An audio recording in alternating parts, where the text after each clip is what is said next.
folks, welcome back for another episode of Our Journeys. And I am back in the saddle, baby. I feel like I've said that before.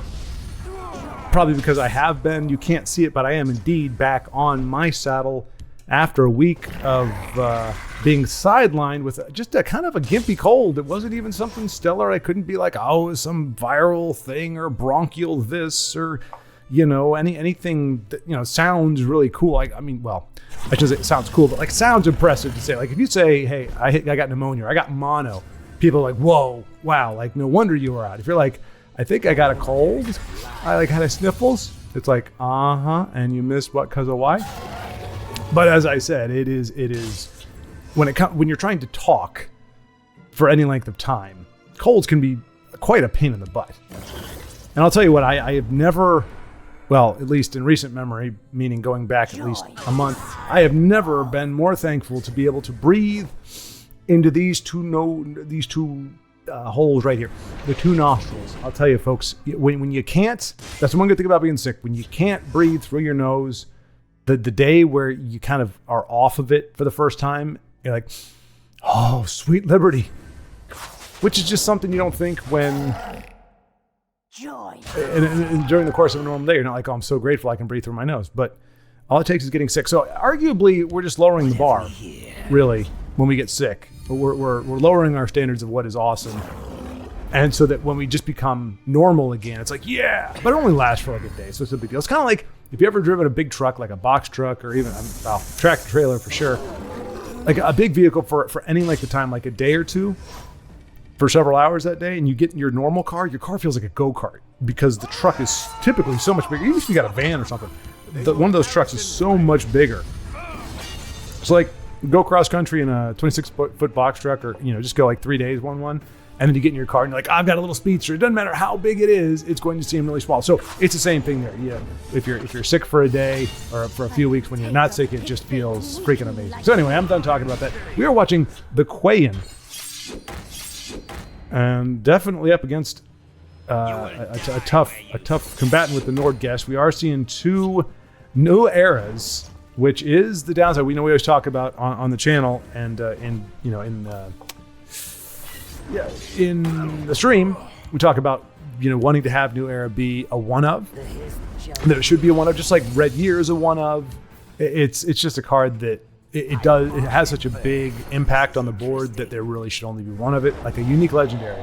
But arguably, and I hate to say it, while we're watching our friend kind of suffer the effect of it here, by having three in a deck, there is a chance that you could get stuck with 2 or 3 of them in your hand. They look like they've been in there for a little while already. So it kind of does. You can get punished. Now, in a 75 card deck, the amount of times you're going to be punished for running 3 of any particular card may not be all that frequent, but times like this, it's like it is punished. So you should probably make it a one of, just for the sake of your own deck.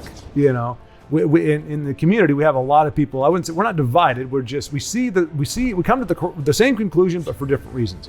Talked with several folks. My distaste for Poopstone is legendary. And I have other friends whose distaste for it is similar, but the reasoning for it is that they just think it's a bad card. It's not a good card to play, especially on curve. Whereas I don't think it's a particularly fair card to play on curve. And so we see him burn 2 of them really quick just to get Nordgest off the board. And if Nordgest, typically when New Era works, it's when your opponent just goes, I'm all in, I got to make my push. They throw everything down there. You New Era, and then you've got your what's that card? The New Beginnings or whatever, and you grab 6 cards, and you're good to go, or grab 3 cards, and you're good to go, and your opponent's completely gassed out. If your opponent's still got 4 or 5 cards, and you've gone through 2 New Eras, then you're kind of in trouble. But that's when you hope the rest of your deck is kind of up to the task. But anyway, so same kind of thing with what we were talking about with Poopstone, regardless of the reason why. Whether you think New Era is a little too powerful to have 3 of them in a deck, or you go, you know what, I don't want 3 of those in my hand at any given time. I don't want 2 of them in my hand at any given time, especially considering their Return 11s. I mean, that's the only thing worse is you get your Odavings or your Alduins popping in there that early. Oh, we've lost. It looks like we...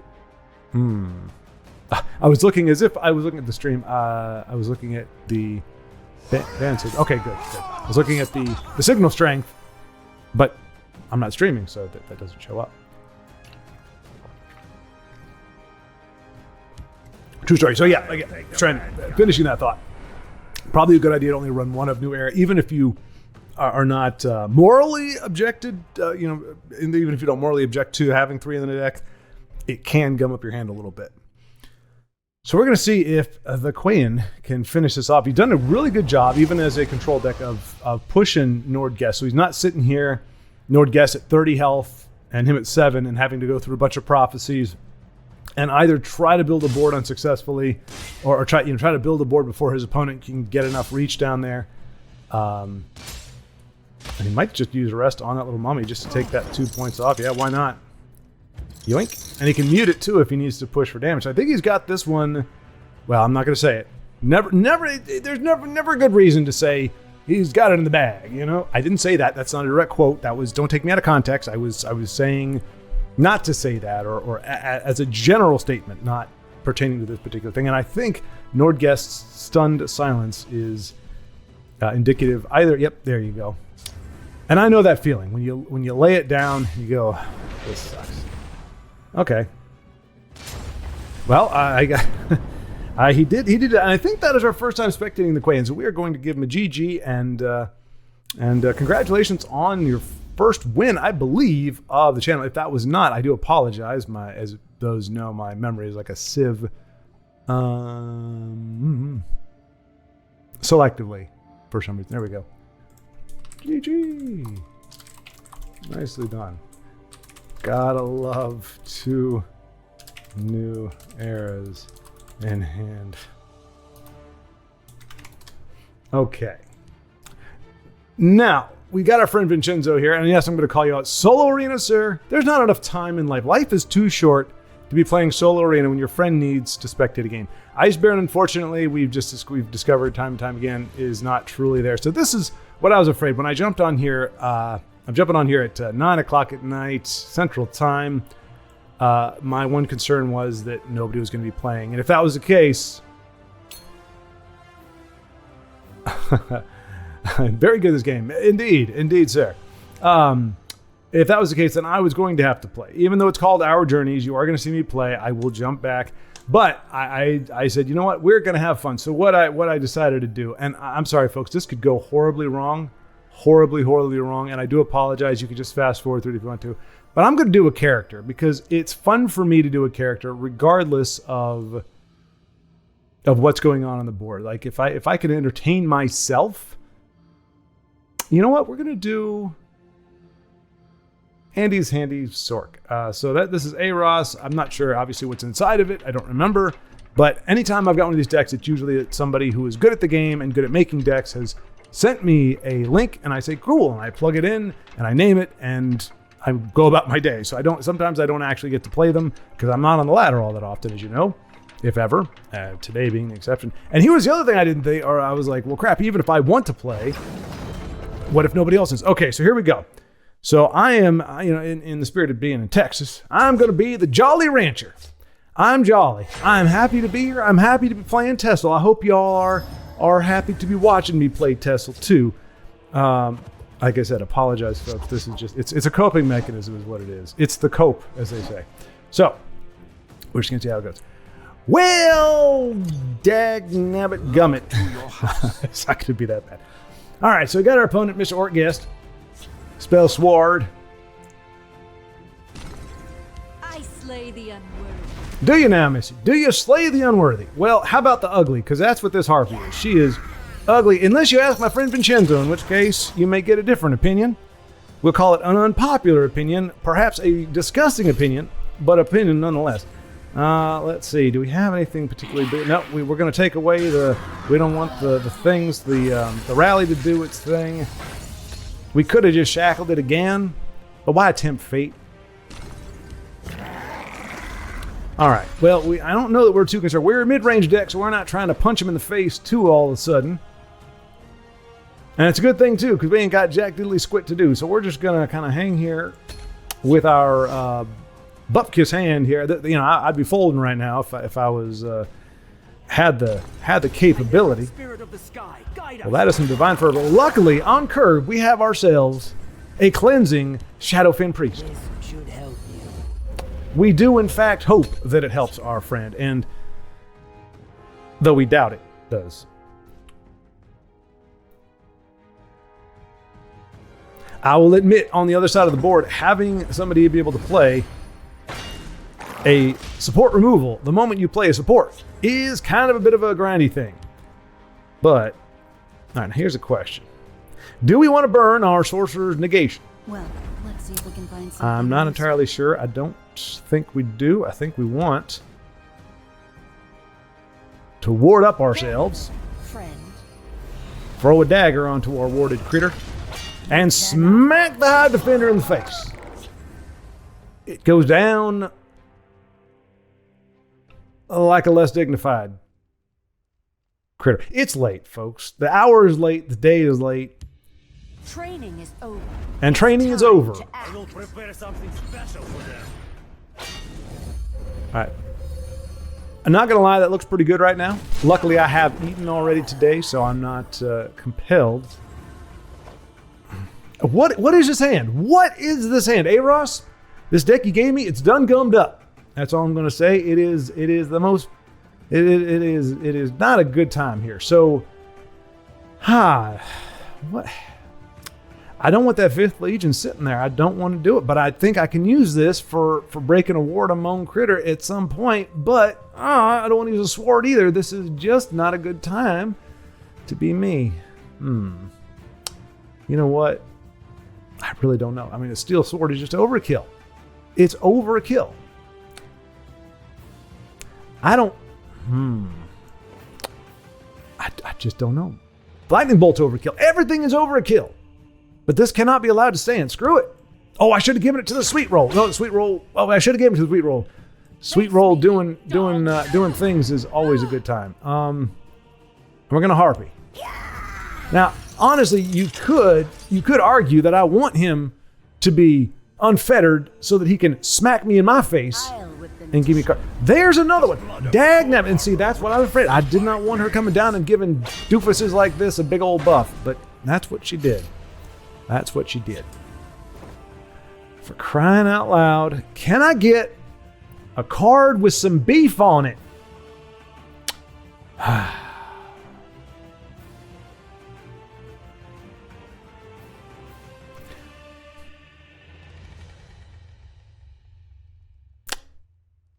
I got nothing.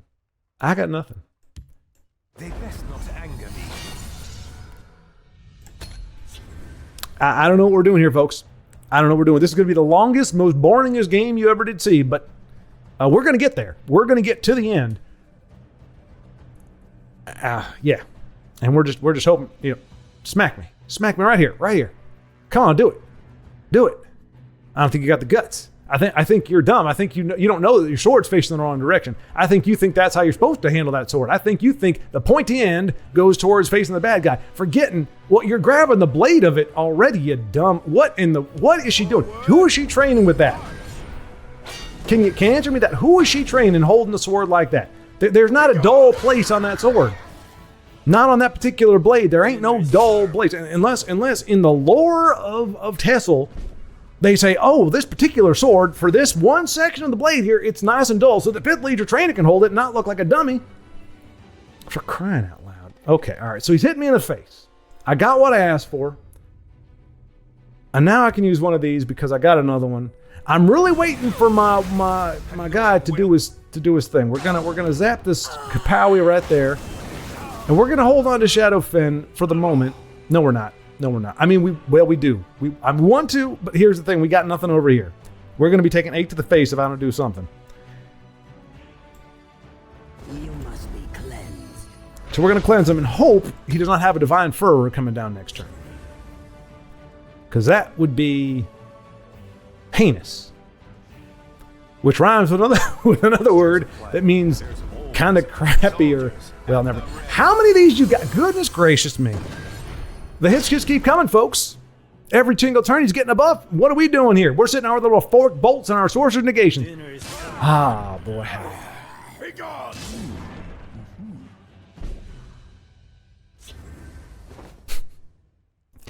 Well, here, folks. Look at that. This should help you. Arguably, I should have put that over here, but Now I'm angry. you're angry. You're angry. I'm driving this dang ship. I'm driving this boat, and it's going right off a cliff. And that's how bad it is. My analogy, I'm doing so bad that my analogy is mangled. I'm driving boats off of cliffs now, folks. Young Mammoth, we're worried on turn 3, turn 4, turn 5. We're on turn 10, and now you show up, your little 3-cost self. Goodness gracious me. At least it wasn't a hand buff, or a buff in general. Oh, for crying out loud. Well, and we haven't done a lick of damage to our opponent yet. We haven't had the bodies. Where have you been, you big dummy, you big... There's a reason why you went extinct. I don't know if you went extinct in the TESL universe, but in our world, you went extinct because you're stupid and slow. And that is... Well, no, that's not the hand, that's not the buff one. Oh, and that gets an edict. Well, the moment we put a body down with any significant size, and that's what we get. All right, finally, goodness gracious me. Finally, some reinforcements coming in at the 9th hour. No, again, mangled metaphors. Let's go ahead and do our sweet roll. Oh, no, you know what we do? I mean, they don't have a mana Marco. We're going to do this.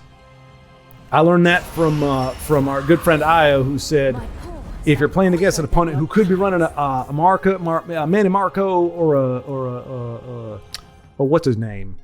The Gray Fox, you want to go ahead and consume. If you have the chance, you want to consume. Oh, and no critters. We got no critters.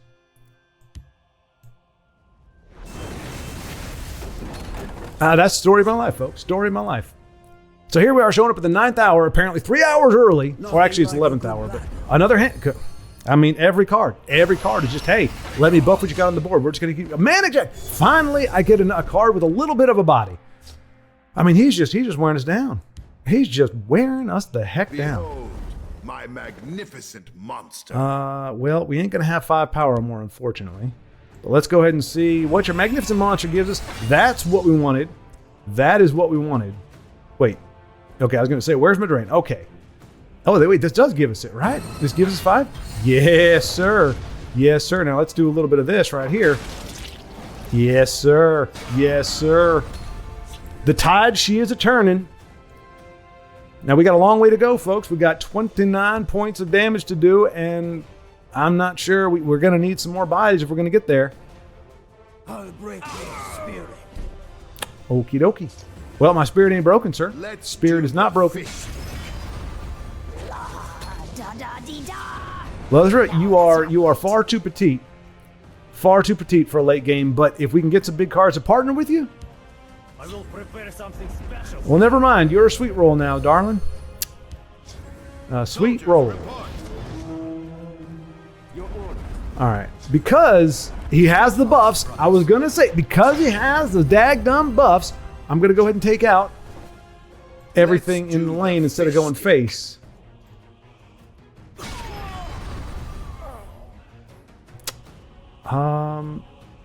I mean, this could get out of hand. It could get out of hand, but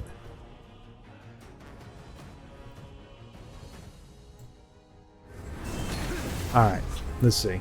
Again, the problem is we got to give him 4 cards before we get done with this game. 4 cards. He's got to give us 1. And of course, he gets the draw. Man, it's a good thing I didn't.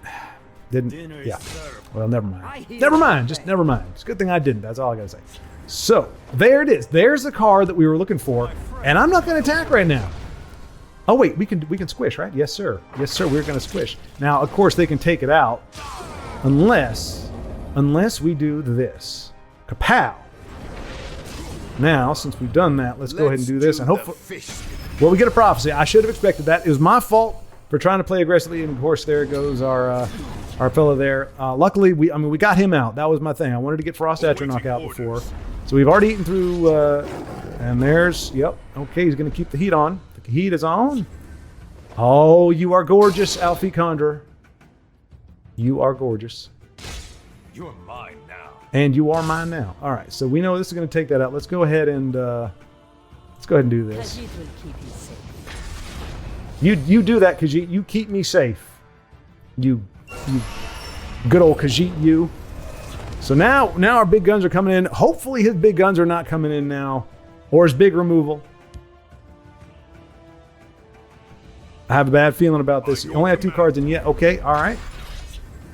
And there's the imprison, so he dies. Of course, there's the removal. The happy removal. I hear and obey. Okay.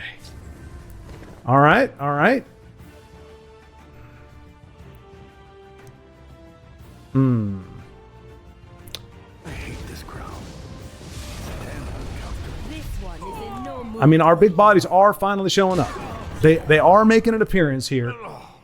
As about as often as his removal is making an appearance. We finally got in a place where he cannot build a board, so perhaps, I mean, he's just going to be waiting for us to break runes, and that's what we're going to do, because we are trying to close this thing out. I have aged significantly. I am no longer pretty. Behold, my magnificent monster. Let's see if we get charge on this. That'd be really nice. Okay. All right, that's all right. We still got buff. We're good.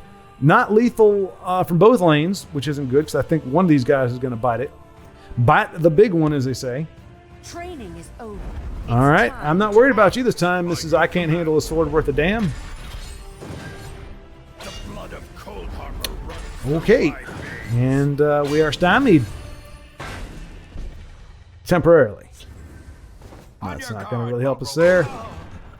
Well, we can do Let's this, do the fish. and we shackle her, so she can't do the one-off trade here. Hopefully we keep him busy enough in this lane that we can kind of sneak in here and get some damage.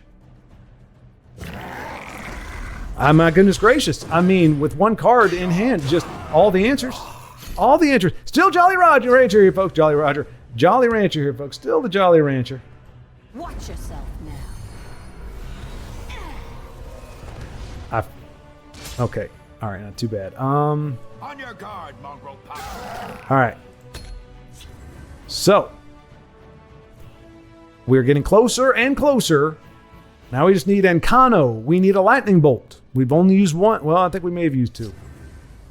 Oh, and there. Okay. All right. I mean, luckily we're not teeter on the brink. And again with the I mean, come on now. Come on. You can't have all the answers, all the... Okay. Zoom, foom, fang, foom, fuggity, figgity, wiggity. Let's see here. Command death itself. Reanimate. I guess I'll do... I mean, I don't want the guards, so I'll do this, I suppose. I can't remember what he does. So, when the chosen creature dies, summon it as a 1/1. Okay, not terribly helpful.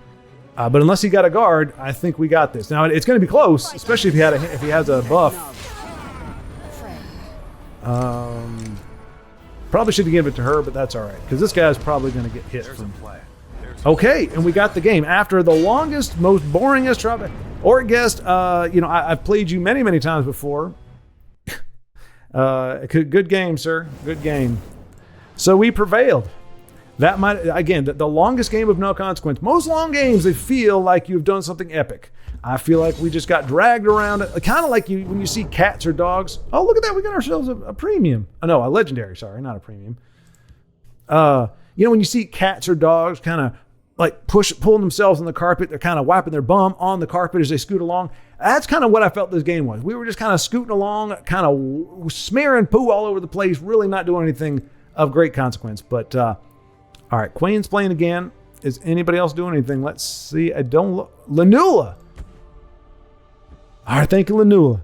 It's been a while since we spectated Lanula. Never really connected with Lanula. Meaning, okay, I don't have to do that anymore. Huh. I think it got weak over time. As my spirit grew weak, as my reserves of fortitude. I think I could do that for a spurt. Like I could do that for like 8 minutes or so, 7 minutes. But you start getting up. That game I think was about 6 hours long.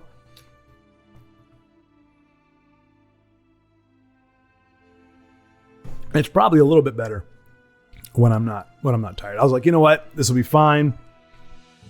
I pushed it back because I wanted to get a little bit more rest today and what have you. Especially ended up doing, I thought I was going to check out early on Friday. I remember I was about to call it quits at about 4 hours in. And suddenly, somehow, I look at the timer and we're at 7 hours, the longest stream yet. And it was probably when I felt my worst out of all the streaming days. So that tuckered me out, I'm not going to lie. And so I was recovering Saturday and I was like, let me give myself some time today. Unfortunately, our internet connection is crap. That was, all the contingencies. I was like, well, I literally thought, what are the worst? Wait, no. Our thing is still going here. We still got this little thing here is saying that are we online? It's just Legends. Let me see here. I'm going to pop this up on no internet. Well, we don't have internet. Oh, we have internet now. Come bearing gifts. Windows computer, everybody. I'm kidding, of course. I mean, it is a Windows computer, but I don't fault Windows for it. Just because it never happens on Mac does not mean it's just a Windows problem. All right, so we got Strzyker, which one among you? I'm trying to remember. It's one of our friends had an assassin movement with this guy here, the Gnarl Rootbender. And I remember saying what a novel idea that was. It was really smart. It wasn't Strzyker. Not because Strzyker isn't cool, but because I don't know who Strzyker is. Other than he's ranked 380 legend. And Lanula is trying, with a werewolf deck no less, trying to break into the legends. The legendary ranks. The ranks of the legendary, and looks like he's not going to have enough to get it done. All offense, no defense, and that's 5. And we know there's, movement decks, even though there's only 6 movement cards. I mean, well, there may be 9. If there's 9 movement cards, you say, okay, that's a 5th of the deck. So you can't really complain about that too much. But it always seems like there's at least 1 or 2 movement cards in a movement deck's hand. But never too many. You never see them just sitting there with nothing but movement going, I can't play anything. Rarely, if ever, do you sit. And I think we're out of internet connection again. So this has just been a toilet flush of a video here. I'm sorry. This is my big comeback. I mean, not really a comeback. I didn't go anywhere. I missed one Monday and one Wednesday and one Thursday. That's all I did. Won't happen again. I'm going to record these in advance. But I mean, just what is going on with the stinking internet? Reconnect. Wow. Welcome back. I would say we got the internet back up, but all I did was wait and it popped back up. So easy come, easy go, as they say. More than likely, we're going to lose the connection again here at any moment, because that's the way the night is going. But we're watching the Queen again. If we remember, was able to pull off a win against. No, we beat Orc Guest. I think Quayan beat Orc Guest too, but it may have been a different Orc Guest. But I remember it was a win. Had 2 new eras in his hand. Got 1 new era here, and that's what we've seen. Anybody who's played against new era, we all know that when you see that new era, it's coming from the first or second card from the left on our opponent's deck, which means they've been sitting on it for a while. Not necessarily voluntarily. A new era is not a fun thing to sit on. Lots of things that are not fun to sit on. We could make a list. A new era is definitely among them. We'll give props to our orc guest. You don't really see him prison all that often. So I'm wondering if Orc Guest was actually a good player, because he played very well, or he drew very well, which means he's good. When your opponent draws well, they're good. When they get the prophecies, they're good, because you have to have some next level understanding of this game in order to be training yourself to the point where you can pull things off the top when you want them. I mean, you ever see Maverick? Mel Gibson, great movie, by the way. Mel Gibson, Jodie Foster, Garner. He was the original Maverick when it was on TV. Not Drew Garner, I don't think. Anyway, his whole big thing at the very end of the movie, he top decks the Ace of Spades, like the ultimate top deck of top decks. But it's a one of. In the whole movie, he does it, and it's like the big climax of the movie. Oh, well, kind of the climax. He's like, it's one of the climaxes. And it's like, look at what he did. He pulled the top deck that he wanted. And for us legend folk, we have to be top decking the right card 65% of the time, or we're losing everything. So you really got to practice. The heart of the cards, as Joe would say, the heart of the cards. Nicely done. Approach and be ready. And so yeah, I mean, Quaylen's having kind of our luck, where his opponent just has only one card, but it happens to be the best card, the right card, and he has got New Era, and I think that's what we're going to see here. No better play than that. Do. I love how it pauses. It's like, oh, look, I took all your cards, and now I'm going to take all these. Nicely done. There you go. And a little bit of nicely dunning from a mirror of avatars. Defensive Bruma. That's a. I remember the first time I heard of that card because again, I was away from the game for like 5 or 6 months, I think. Well, 3 to 5 months before I started doing the streaming or the recording. And while I was gone, that's when Defense of Bruma came up. But when people would say it, I never saw it as the card. I just heard people saying it, and I'm like, defensive Bruma? What the crap is a defensive Bruma? So I'm looking up defensive Bruma, and nothing's coming up. I'm like, what is this card that people are talking about? And finally, somebody said it either slow enough or my brain just started working or something. I was like, Defense of Bruma? Because here's the thing, if you know that there's a place called Bruma, like I know there's a Bruma Profiteer, but for some reason it doesn't register in my mind that that's a location. It's like, I think it's like, Bruma. That's my Bruma Profiteer. Anyway, for whatever reason, didn't click that Bruma is a place, and so I'm like, defensive Bruma. Trying to break up that phrase in the right way. Anyway, long story short, building to an anticlimax, which kind of epitomizes today's video, I figured out what defensive Bruma was. And I'm guessing it was an event. I'm guessing it was like Red Year or something. I'm guessing Defense of Bruma. There was a time in Tamriel's history where Bruma needed a defense, and there was a defense, and apparently everybody got +2/+2 and guard. That'd be interesting. That would be an interesting thing. Well, it may not be interesting. It may be moderately funny for a moment and then be kind of lame. And hey, and Quaylen's following in our footsteps. Kind of down and out, gets a big body drain on the board, and starts turning the tables. This time against Ritter des Himmels 96.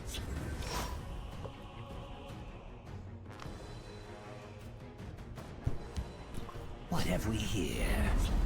But to use the card number, the card attributes to try to figure out what happened, to piece together the history of Skyrim, the history of Elder Scrolls as a whole. So you say, okay, well, apparently there's a new era, and everybody got wiped off the board, but not permanently. They just got kind of shuffled to the bottom of the. Like I said, it would fall apart for most cards, but Red Brahmin, apparently, he tells everybody to shut up and ties them up if they're in front of him. I don't know. Sanctuary Pet. I mean, I feel like that actually works. It webs you and then poisons you. That's pretty accurate to what it does. Thieves Guild Recruit steals your card. Soldiers. But that's the thing. It's weird. You would think, come to think of it, lore-wise, Thieves Guild Recruit should be doing what that little cat's paw thing or whatever, that little turd muffin, the 2/2 that's like, hey, take this and I'll take this and give you a trinket. If it's a Thieves Guild Recruit, why is he stealing out of your hand? Like you would think if he's a thief, he would be, you play him and he pulls a card from your opponent's hand or deck or something. Like, he's a thief. What does that have to do with playing your own cards? Like, haha. That's kind of like one of those things where you steal like $1 from somebody and then say, okay, I forgot to pay you back that $1, and you give them their own money back and like, oh, thanks. And they don't realize, not that I ever did that. I'm trying to think what was the movie? There was a movie where that was the whole thing. They paid the guy back with his own money. Or they were going to, and it was like, if they find out that you paid him back with his own money, he's going to be pissed. So it wasn't the good guys doing that. It was kind of skeevy good guys that just were good guys because they were better than the bad guys, because the bad guys were really bad. And the bad guys tried to pay back their debt with the person's own money by stealing it. And I think the good guys show the big bad guys that's what the little bad guys were doing, is the little bad guys get killed by the big bad guys. The big bad guys are benevolent for some reason and don't care about the not so bad good guys. I don't know. It sounds like a bit of a mess, but I'm pretty sure it came out like 10 years ago or more, so it isn't current day mess. This is interesting. It's not stupid because it's trying to appeal to a certain audience. It's stupid because stupid can be fun, I guess. I don't know. It probably wasn't. If it's, I can't remember. If I can remember what the movie is, I'll probably remember it in the next couple days. This is bad. This is bad for the Quayan. Training is over. It's time. Okay, that's not bad. But if his luck holds with ours, well, no, because we never got down to 3 health. We never got down to 3 health. So the Quayan's having to deal with. What have we here? And they. You can't defeat me. Okay, that definitely counts as the right card at the right time. And okay, all right, the Quayan gets the same chance. Let's see if he can get.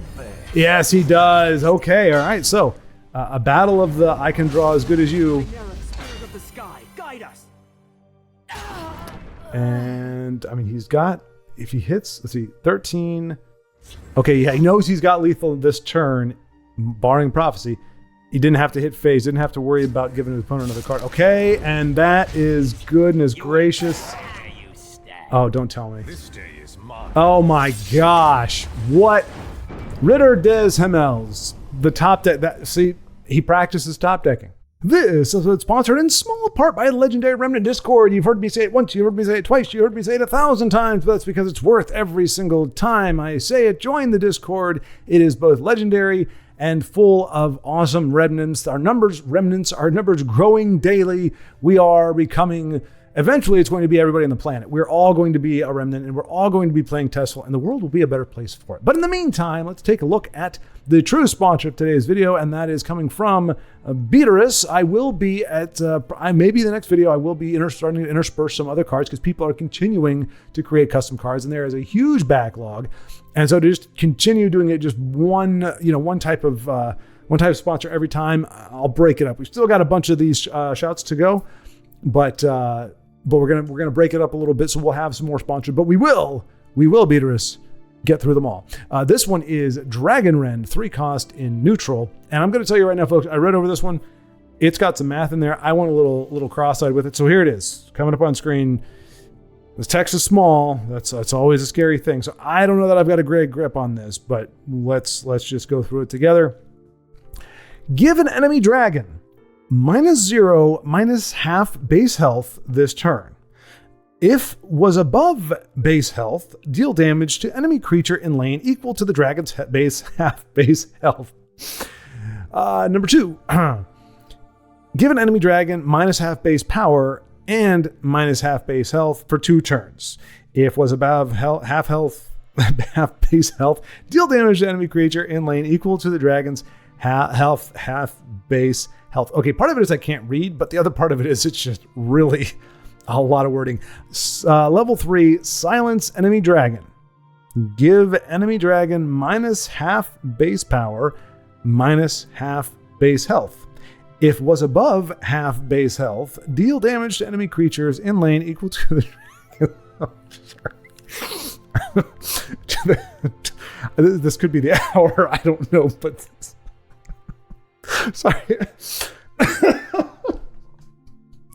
It's not the card is funny, it's the me trying to read this paragraph, this novel as I'm going and not doing very well. It just makes me laugh. All right.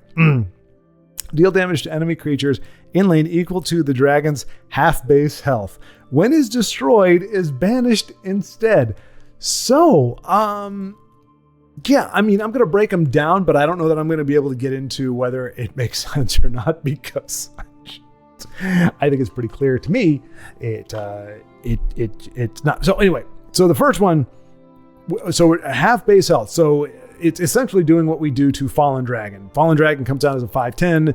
It comes down, loses 5 of its health. It's now a 5/5. So you're not taking away of the dragon's power, but you're taking away half of the health. So if you drop down, well, I don't know how it would work because a lot of the dragon, or at least the one I'm thinking of, my mind immediately went to Blood Dragon. Blood Dragon's a 5/7. What's half of 7? We don't do halves. So do you round up or round down? I'm guessing you round up. So in theory, but let's do shear point instead because it actually works out. So shear point goes down to a 4/2.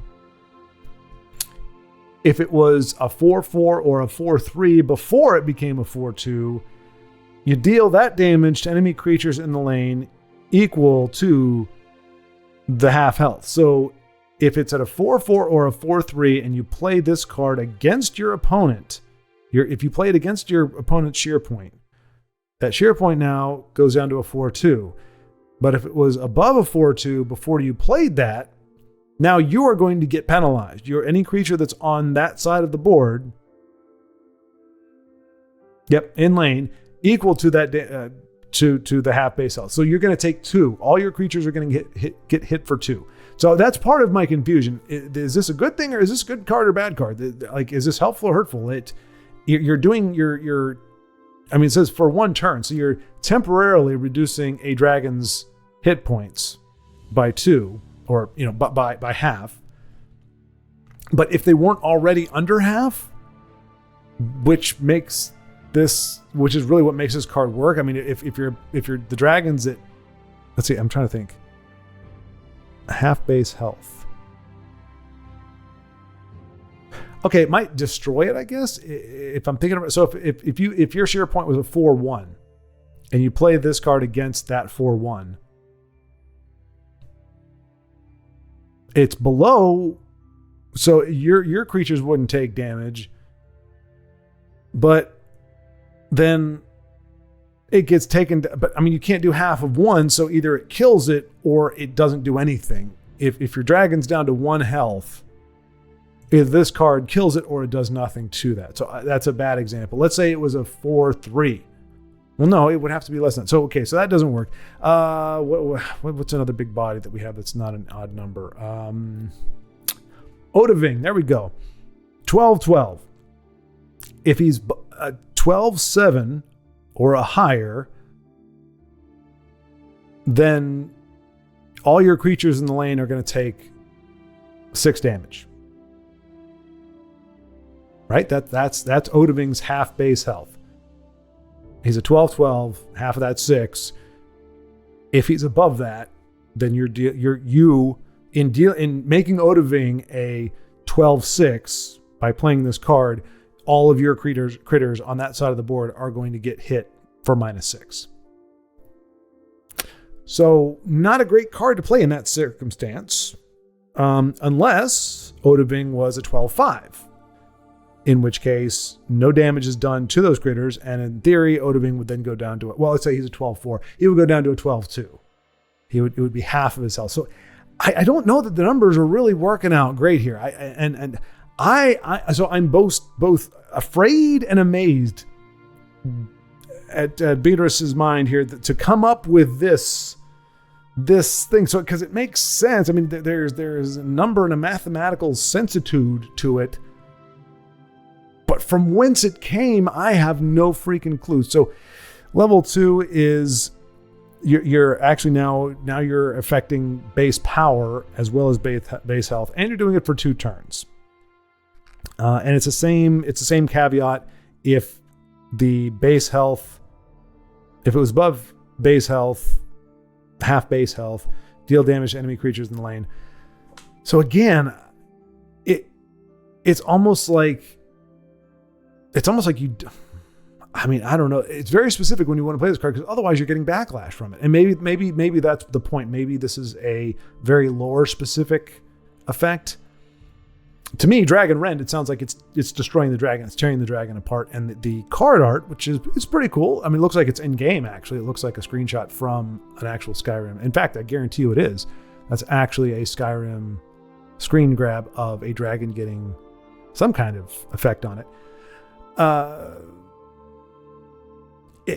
Everything about it suggests that this is a anti-dragon deal, but really in most cases, unless you've really done a good bit of damage to the dragons already, you're just screwing yourself over. You're getting a backlash. And maybe in lore, that's the thing. Maybe when you use a certain effect on a dragon, if you don't kill it, it kills you or something. I don't know. I really am not sure, but I'm seeing a much higher percentage of a downside for your own stuff than it is for your opponent. But let's go to shout level 3. This is a little bit different. So you're silencing the enemy dragon, which, let's see, 1, 2, 3, 4. We'll just go ahead and say for pretty much every dragon, it's an impact. Like every dragon, except for your disappointment dragon, which is your prophecy dragon in intelligence. I think every other dragon is more than just a big body. Every dragon has something special about it. Well, no, Karspire, once it hits the board, it already has done its thing.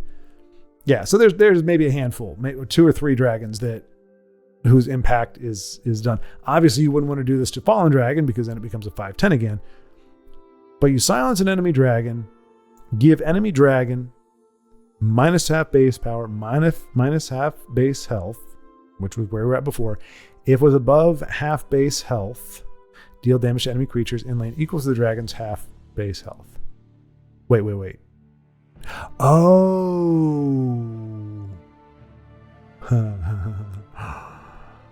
Yeah, I'm feeling a little sheepish. Okay, so hopefully you all weren't pulling your hair out.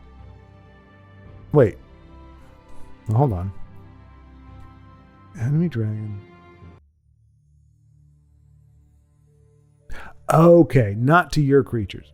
Well, okay, so I think my confusion was a little bit understandable, except for the fact that it made no sense in terms of like why would you run this card? So unfortunately, folks, I'm not going to re-record this because I'm trying to get this video out tomorrow. But just okay. So you're dealing damage to a dragon, and if as a bonus the dragon was already below health, you are able to do. See, to me, it's saying deal enemy creatures. So I'm thinking from the dragon's perspective is the way I was looking at it. So when you say which kind of it makes sense. Kind of sort of from a sentence construct point of view, but not from a playing point of view, as you may have guessed. It doesn't make sense. So your opponent's dragon, if your opponent's dragon is below health, then all of the creatures on that side of the board with the dragon also take damage. Yeah, but it's weird because we shift to the perspective of the dragon. Like you silence the enemy dragon. Now we're talking about the enemy dragon. This is what you do to the dragon. And then to me, it looked like it was saying its enemies, but really it's your enemies, your enemy dragon and your enemy stuff. So that makes it make more sense. There's no longer a liability. I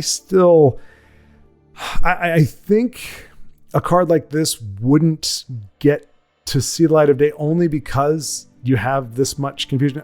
Maybe there's a way to simplify it, or maybe there's a way to explain it a little more concisely. There's just a lot going on. But really the main difference, the first level, you're just lopping off half the dragon's health. The second, for 1 turn. The second level, you're dropping off half of its health and half of its power for 2 turns, which effectively is for the run. I mean, in theory, if Parthenax is sitting around, yeah, you've got a half health. But when you get to level 3, the duration doesn't increase. You just silence the enemy dragon outright. And it doesn't say for how long, though. Somehow, in all of this text, it does not actually say how long. I'm guessing for 3 turns, because usually what we've seen with these kinds of cards is it scales by 1 turn. So first one is 1 turn, second one is 2 turns, third one is 3 turns. The silence effect seems to negate that, but it still says give an enemy creature half base power, half health. If we're going to take it at face value, it would seem to be in perpetuity. There's no limit on it. You just do it. You silence the dragon and you give it half health, half base health for the duration that it's on the board. Yeah, it just seems like a lot of hate on dragons. You know what I'm saying? Like, why do these poor critters got to get picked on so much? So I think it's high level of specificity. Like, I mean, I like playing a dragon deck as much as the next guy, or probably more so, but you still don't see a ton of them out there. And even when you do have a dragon deck, unless you go all in, which usually if you go too heavy into dragons in any of the colors, it's going to be a little bit weak in certain ways. There's some dragons that just aren't worth what they give you, and unless you're doing something like you're especially trying to create a low cost Alduin, you're not going to want to play them. So even in those heavy decks, you're going to have a lot of cards that are not dragons, and they're not overpowered. They're not like Invade or something where it's like we need more weapons specifically to kill these dragons. So I think the level of or the complexity of it and its limited scope would be the bane of this particular card. I don't even know about cost because honestly I can't wrap my head around the different effects going on here. We've got silences at level 3 that aren't there in the first 2. We've got power and everything, and there's just a lot. There's maths involved. Not complicated maths, but it's just a lot of maths. So I wanted to put this out there for you all to digest, knowing full well that I didn't know that I was going to get it so wrong, to be honest. I think we can all have a good laugh about the gross misinterpretation of the card.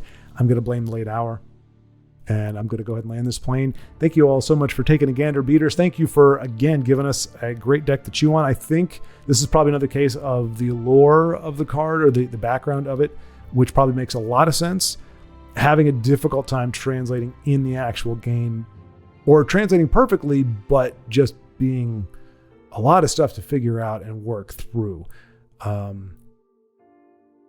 But that's what makes this card really hard to gauge in terms of cost, but also, like I said, it's limited. Anytime if you're just targeting dragons, or if you're just if you're just targeting Khajiit, anytime you limit what a shout's efficacy is, or what its range is in terms of what creatures, I think the cost to value equation goes right out the window, because now you're against a dragon deck. It may be worth a heck of a lot more than that, and that's a really low cost against a non-dragon deck. Why even run it? So, but again, when you have 3,000 shouts, I think we're on now. Some of them are just going to be there just to be in the game. There's no harm in them being there. They just may not get a whole lot of loving, but it got a lot of loving from us as I really tried to wrap my brain around it. So thank you all for sticking with me if you did, and let's get you back to those games. He practiced his top deck, and that's what you got to do, folks, man. If you're not top decking like that, you need to get good. Ahmed! Oh, Ahmed, you beautiful man, you. Ahmed 9894, hello. So the Quayan, we got 1-on-1. We got a great win from you, and then you essentially were a turn off of a win. Your opponent just drew every single bit of reach that the deck was capable of, and there you go. That said, I will say, because of the sound effect and just the craziness of it in terms of like to me, it's more satisfying a Camlorn hero lethal than like a lightning bolt or something, because like I said, it's got that shunk, he's throwing something at the face, but it's like a dude. He just shows up. He's all big and bad. Like a lightning bolt, it's an ethereal, or it's an element of nature. It's not really like, whoa, cool. I mean, it is cool, but it's not like you're channeling it. I mean, you got Channel Storm. That's when you're channeling it. But like this is like the hero, the Camlorn hero. Yeah, he's a bit roughed up. He's a bit weathered, but he jumps in there and he's like, and you can just kind of imagine like he jumps down and he does this pivot move, and the sword comes right over his head. He ducks under it and he throws his whatever it is that he's throwing. I don't know what he's throwing as a sailor guy man thing, and it just smacks him just for enough damage. It's not 4 damage, just enough. The only one that beats that is obviously the little mud crab.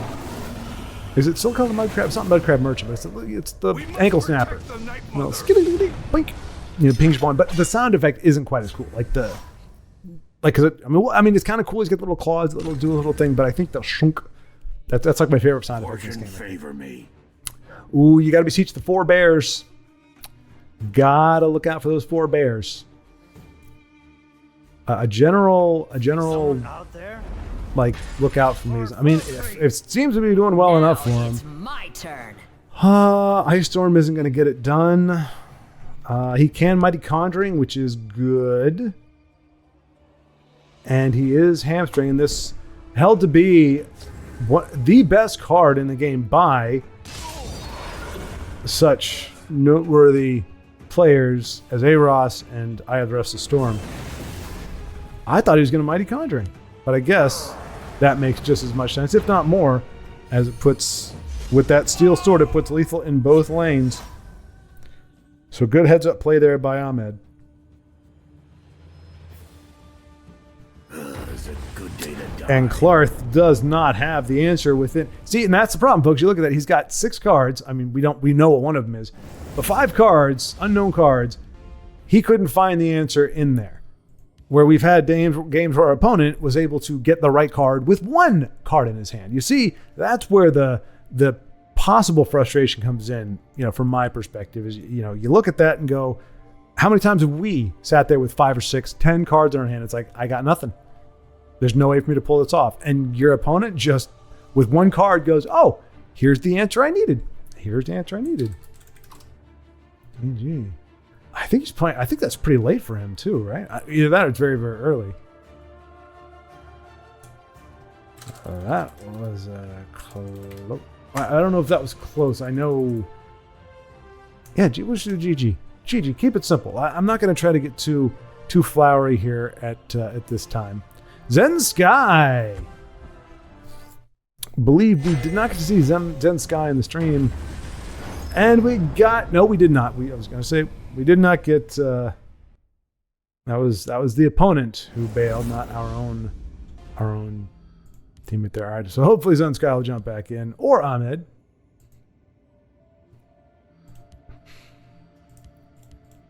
It's really interesting how many, like, when growing up, I think the only people that I ever heard use the word mate or knew, or the only people that I associated with the word mate was Australians. It was like everything was g'day, mate. That was really it. But like since playing TESL, more and more people, I would say probably a good healthy 40% maybe use mate, as like friend or whatever. I say amigo just because I took Spanish for a little while and was like, this is cool. And the sad fact of the matter is, folks, I've had 2 friends. Well, I guess they couldn't say they're friends. So like, if you're my friend and I say, hey, what's up, amigo? Then you're like, you're my friend. It's cool. But in today's day and age, if you say, hey, amigo, and the person happens to be Spanish or of some kind of descent, you've got to worry at this point. You don't have to, but you're not wrong to be concerned with, is that going to, because like, I use it for everybody. Like I call my dad Padre. Again, because he helped me learn Spanish. Like when I was learning it, we sat on the back step and he would sit there and we kind of go over vocabulary.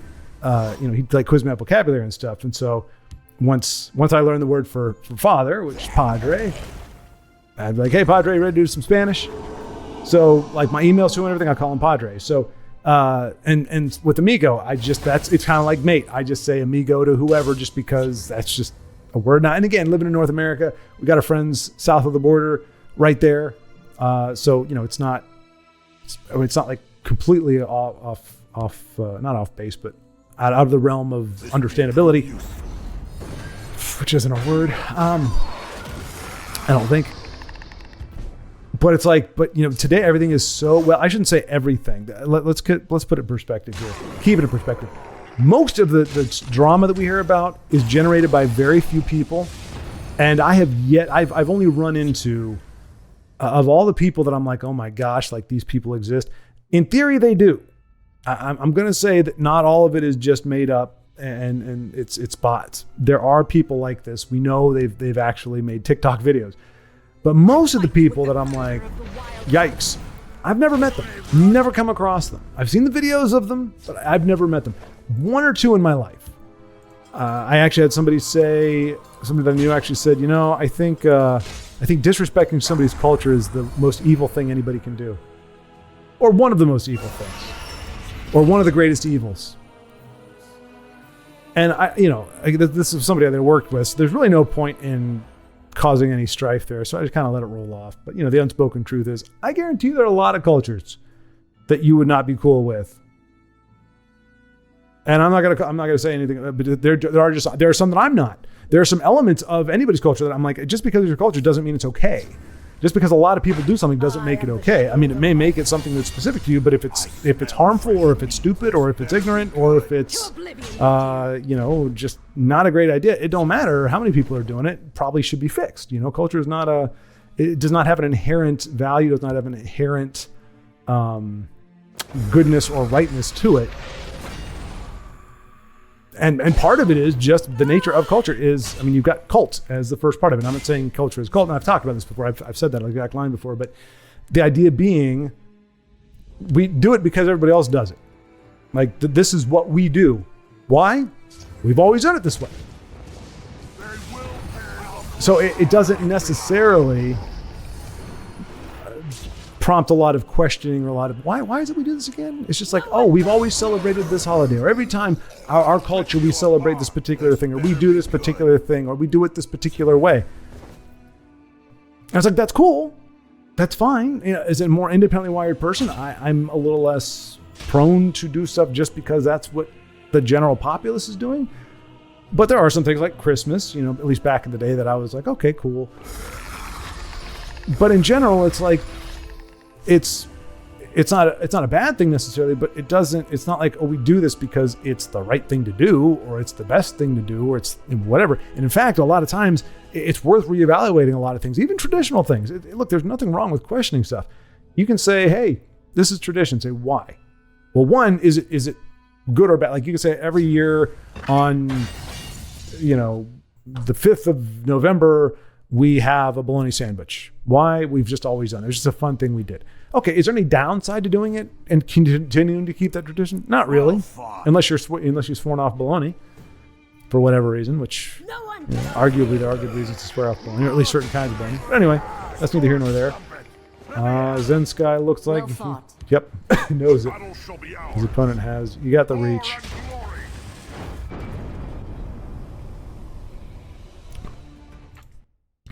Oh, but anyway, yeah. So I mean, cycling back. So I, met somebody who genuinely thought one of the greatest evils was disrespecting somebody's culture. Like, disrespect. You can't put disrespect in front of anything and have it be, to me, the most evil thing in the world. That's disrespect is a lot of times a very subjective thing. There are some people that feel disrespected by something, and they can take it that way, whether the person meant it or not. They're more than welcome to be. Oh, Synth Pop is giving him a free win. It's not free. That's your reputation. He's scared to death. Ahmed, 98, 94. What? No. Or as Lucas would say, no, no, no, no. Let's go fly a kite up. I don't know why that popped into my head. Ahmed, what? No. Anywho. But yeah, so all that to say, now that is not the most appalling thing anybody could ever say is, the worst thing in the world is disrespecting somebody's culture. But she is one of those people that puts her in kind of that realm of just very bizarre, head-scratching kinds of things, where it's like, wow, really? That's where we're at morally here. Like, we're talking about the world's greatest evils, and that's what you consider. Okay, hey. So yeah, nothing egregious, but they're definitely out there. Now, why was I even on that train of thought anyway? Something about meeting the very strange, unique people, them not being butts, not being online, not just being online. I've never come across one. Oh, right. Keeping things in perspective. Hey, I got there, folks. I got there. I deserve a round of applause. Citizen. And if I wasn't so lazy, I would actually edit in round of applause right there. But unfortunately, folks, I am just... I'm on the saddle, but I'm not sitting on it proper. Let's just say that. There's that. Well, anyway, we don't need to go there. Right, keeping in perspective, like, I'm going to say 10% maybe of the world are turd muffins. 10%. Wicked / just turd muffins. Everybody else has maybe their one or two quirky things. We'll give them little GG. Because when you get a concession like that, you can't get the big. If I give you the big G's for a concession, then how do I express a really good game? Like if you unite the houses on your first try playing Singleton Guildsworn, Yeah,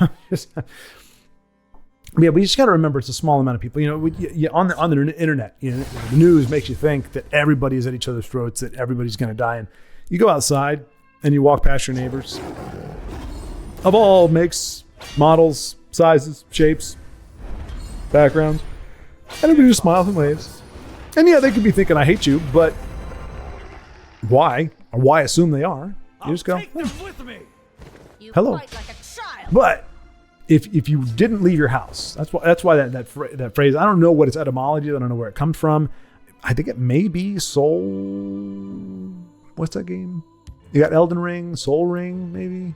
Elden Soul, Soul Eldens? I don't know. Anyway, some variation of that. Might be that. But no, that's praise the sun, right? Yeah, I don't, yeah, because, well, there is grass in Elden Ring, but whatever. Anyway, the idea of touching grass, like, it's good. Get vitamin D, get outside, get some vitamin D, and just see what the world is doing. Because if you just see what's behind your computer screen, you're going to think the world is going to heck in a handbasket. And there are some places and circumstances where it seems to be the case, regardless of whether you're looking at it or not. But for the most part, you go outside and you go, hey, things aren't all that bad, actually. Hold the line. And it's the same thing. The amount of people who would get tweaked over me calling them amigo because they happen to be Hispanic and they think that it's a slight because they're Hispanic. Prepare to die. Oh, accents. Okay. You got 2 vowels, which should be the right amount, but I feel like you need one more. And you just need to not be turdy like that. But maybe he knows Zen's-Guy. Maybe they're good pals. That's what I'm gonna think. Unfortunately, well, he's got Icy Shambles, but really no way to shut down. We're seeing a lot of that tonight. Just and I guess we kind of got lucky, although I can't really remember. I can't remember drawing any. Well, we spit out 1 guard. We didn't really get that many guards, but we're seeing that a lot of players.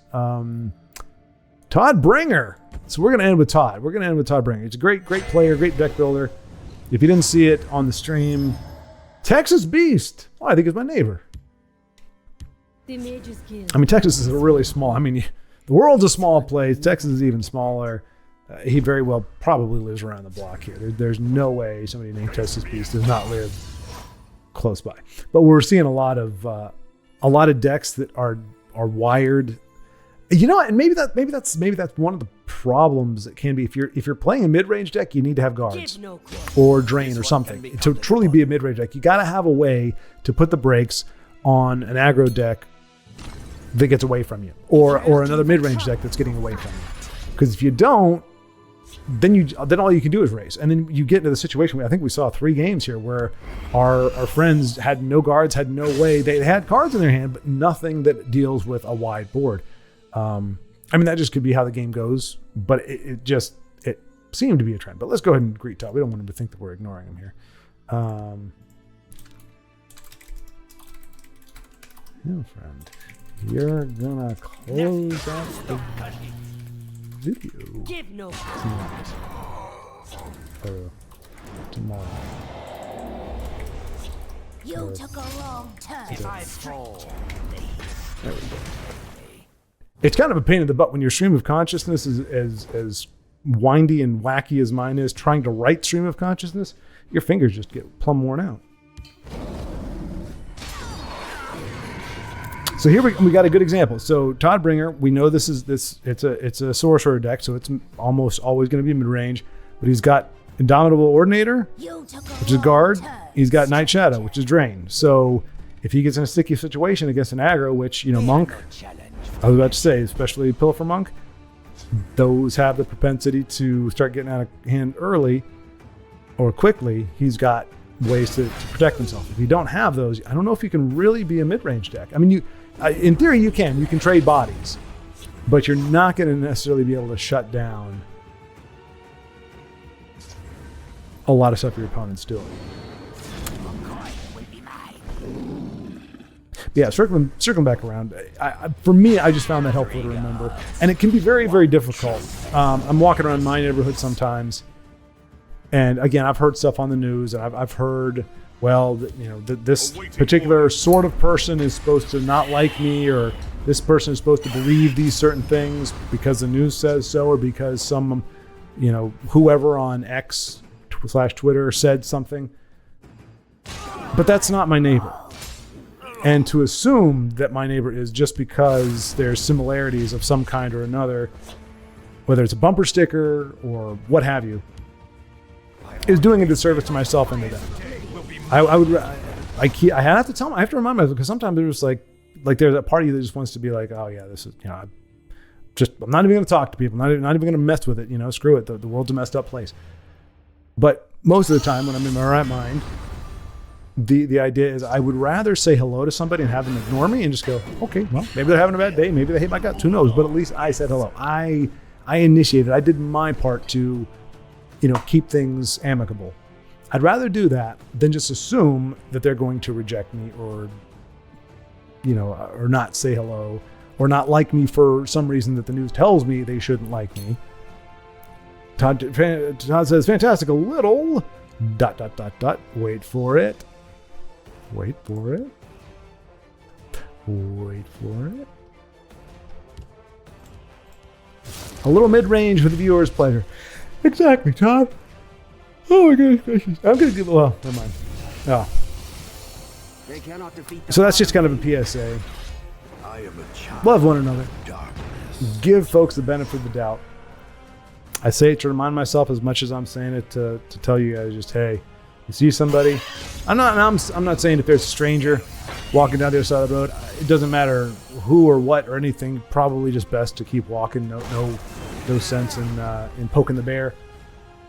But your neighbor, they're out there washing a car. You walk by him. Hey, how you doing? Good to see you. Glad you're my neighbor. Glad you're alive. Who knows? It may make their day. Or it could jostle them and go, wait a minute. I thought we were supposed to be at war with each other. Huh. Well, he seems like a right nice fellow. I think that Texas accent worked to my detriment. I don't even know if that was a Texas accent. There may be some folks in Texas or from Texas going, what in tarnation? That's what we sound like. To be honest, I have not yet heard one person in Texas talk with an accent. Not a single one. I've heard it said, it's bizarre to me, but I have heard it said, hey, it's Vincenzo's gal pal.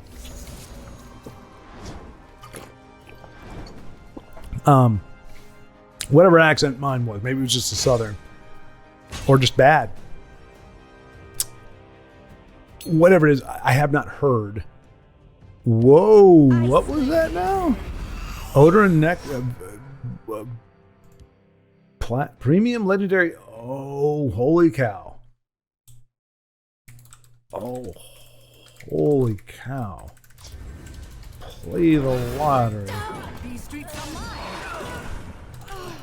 All right, man.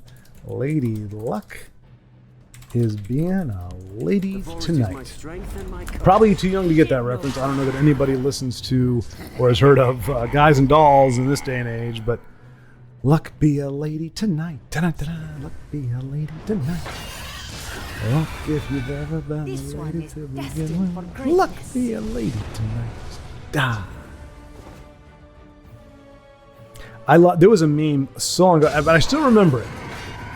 It was one of the first ones for TESL. I don't know if we've got it. We might have it in our Discord. I don't know. But it was that card. Who is this guy again? Oh, we don't have him here. But you saw him, the 3/3 guard. So that's his normal, and he kind of looks like a doof. It doesn't look terribly cool. It kind of looks a little nerdy, a little whatever. But the premium version that you can get in a certain kind of pack, he looks really cool. He's got the long hair blown in the wind. He's got the cool pose and everything. And it's like, there was a meme like, the way my boyfriend thinks he looks, or the way he does look, or the way I want him to look, and the way he looks now, or something like that. And it's just like, I don't know. It seemed funny, well, because it is funny. But it was because it's the same card. It makes it funny because it's like, wow, yeah. One version of it's kind of a doof. Same thing with Leaf Lurker, honestly. The original Leaf Lurker, he kind of looks dorky. He's got this weird looking goofy helmet on and these little weird pants and boots or whatever. And then the premium that came out, she's got the glowing eyes and the really cool pose. Like she's all arched up and everything. Looks really great. So there are times, we were talking about it before, sometimes premiums aren't great. They don't even look like they're supposed to be premiums for what they say they are. But sometimes they are a huge upgrade. Usually the earlier ones. But hey, anyway, GG, see big uppercase GG. Sork, strong. Sork. Sorkstrom. We'll give a grin. And I think that's going to do it for tonight. We made it. We somehow made it. We had enough games to string together. Barring a disconnect here and there, we got through it. So, yeah, hopefully I will be better back on the saddle, more on the saddle on the next video. But thank you all so much for watching and sticking with me if you've gotten this far. And until next time, keep playing.